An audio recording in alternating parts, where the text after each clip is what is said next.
Hello বন্ধুরা, তো ফিরে আসলাম আরেকটি নতুন ভিডিও নিয়ে সজল আর্ট হাউস চ্যানেলে। তো আজ আমি আপনাদের দেখাবো একটি ষষ্ঠী ঠাকুর, ছোট্ট ষষ্ঠী ঠাকুর, প্রায় 1 ফুট প্রায় হবে হয়তো। তো সেই ঠাকুরটি আজ আমি রং করবো এবং কীভাবে রং করছি প্রথম থেকে এবং লাস্ট পর্যন্ত আমি আপনাদের সেই ভিডিওটি দেখাবো। তো দেখুন, আমি এখানে পুরো সম্পূর্ণ প্রথম আগে একটি সাদা রং মেরে নিচ্ছি। তো এখানে আপনারা খড়ি বা যে কোনো রং মারতে পারেন, আমি এখানে বার্জার রং ইউজ করেছি। তো এই হচ্ছে পুরো, আমি এখানে সাদা রংটা মেরে নিয়েছি। তো এবার আমি ধীরে ধীরে সমস্ত কালারটা করবো। তো এবার আমি শাড়ির রংটা লাল দেবো। তো আমরা চাইলে যে কোনো কালারই দিতে পারেন। তো আমি এখানে লাল দিচ্ছি, লালটাই আমি চয়েস করি সব ঠাকুর রং করার জন্য। তো লালটাই করলে খুবই সুন্দর দেখায়। তো লালের উপরে যে কোনো কালারই ফুটে, সাদা বলো বা যে কোনো কালারই ডিজাইন করলে খুবই সুন্দর দেখায়। তো আমি রং করি, তো আপনারা দেখতে থাকুন আমি কীভাবে রংটা করছি। তো চলো দেখতে থাকুন রংটি। তো এখানে আমার সম্পূর্ণ শাড়িটি রং হয়ে গেছে। তো তারপর আমি এই শাড়ি কালারটা হয়ে যাওয়ার পরে আমি যে স্কিন কালারটা হয়, তো সেটাই আমি এখানে লাগিয়ে নিচ্ছি। তো ধীরে ধীরে আমি স্কিন কালারটা লাগাই। দেখুন, আমি এখানে একটু দূরে আলতা গায়ে রং করার চেষ্টা করেছি। তো সেই দূরে আলতায় রংটা আমি লাগাচ্ছি। তো আমরা চাইলে হলুদ বা একটু যে মিষ্টি কালার, যে কোনো কালারই হয় আমরা লাগাতে পারেন, খুবই সুন্দর দেখাবে। এই ষষ্ঠী ঠাকুরটা একটু ছোটো ছিল, তাই রং করতে একটু সমস্যা হচ্ছিল। তো আমি এখানে স্কিন কালারটা মারছি। তো আপনারা দেখুন আমি কীভাবে কমপ্লিট করি সম্পূর্ণ ফাইনাল লুকটি। তো এদিকে স্কিন কালারটা লাগানোর পরে আমি এখানে গায়ে ব্লাউজটা রং করে নিচ্ছি। তো আমি এখানে ব্লাউজটা রং করছি একটি হলুদ রং দিয়ে। হলুদ রংটা খুবই সুন্দর দেখায়, কারণ লাল আর হলুদ খুবই জলে বা দু থেকে খুবই সুন্দর দেখায়।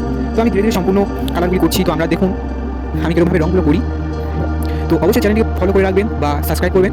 তো আমি এরকমই ছোটোখাটো ভিডিও বা ছোটোখাটো ঠাকুর রং করার ভিডিও নিয়ে আমি এই চ্যানেলে খুবই তাড়াতাড়ি আসবো। তো চলো দেখে থাকুন ভিডিওটি, আমাদের খুবই ভালো লাগবে। তো এখানে সম্পূর্ণ সব কালার মারার পরে আমি এখানে কালো রং দিয়ে পুরো শাড়ির আঁচলটি করছি। তো কালো আমি দেওয়ার কারণ হলো কালোর উপরে যে কোনো সাদা রং দিলে খুবই সুন্দর দেখায়। তো সেই কারণে আমি সাদাই দিচ্ছি। তো অনেকে বলে যে কালো কালার করতে নেই যে কোনো ঠাকুরে। তো তার জন্য আমরা চাইলে অন্য কালার করতে পারি। তো আমি এখানে কালোই রঙই ইউজ করছি। তো তারপর আমি ধীরে ধীরে মাথার চুল এবং বেড়ালের কালার বা যে কোনো কালারই বাকি আছে আমি সবগুলো কালার আমি করে নেব। তো তার জন্য অবশ্যই পুরো ভিডিওটি দেখতে হবে আমি কীভাবে রং করছি। তো চলো সঙ্গে থাকো পুরো ভিডিওটি দেখার জন্য। তো এখানে কালো রঙটা একটু ধরে মারতে হবে, যাতে না রঙটা গড়িয়ে চারদিকে ছড়িয়ে না যায়। তো তার জন্য একটু ধরে ধরে রঙটা করতে হবে।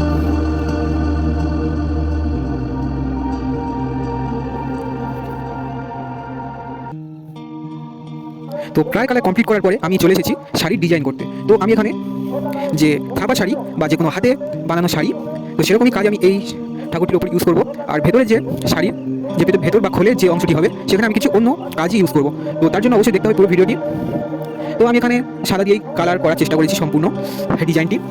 তো আমি এখানে ফেব্রিক কালার ইউজ করছি, কারণ ফেব্রিক কালারটা খুবই সুন্দর দেখায়। তো দেখুন আমার পুরো প্রায় ডিজাইন কমপ্লিট হয়ে গেছে, মায়ের চোখ আঁকা হয়ে গেছে, প্রায় কাজ কমপ্লিট হয়ে গেছে বললেই হয়। এই যে প্রায় কাজ কমপ্লিট হয়ে গেছে। তো মুখটি কেমন হয়েছে অবশ্যই কমেন্টে জানাবেন। তো দেখা হচ্ছে আরেকটি পরবর্তী ভিডিও নিয়ে। তো সঙ্গে থাকবেন এরকম ছোটো ছোটো কাজ দেখার জন্য। তো টাটা।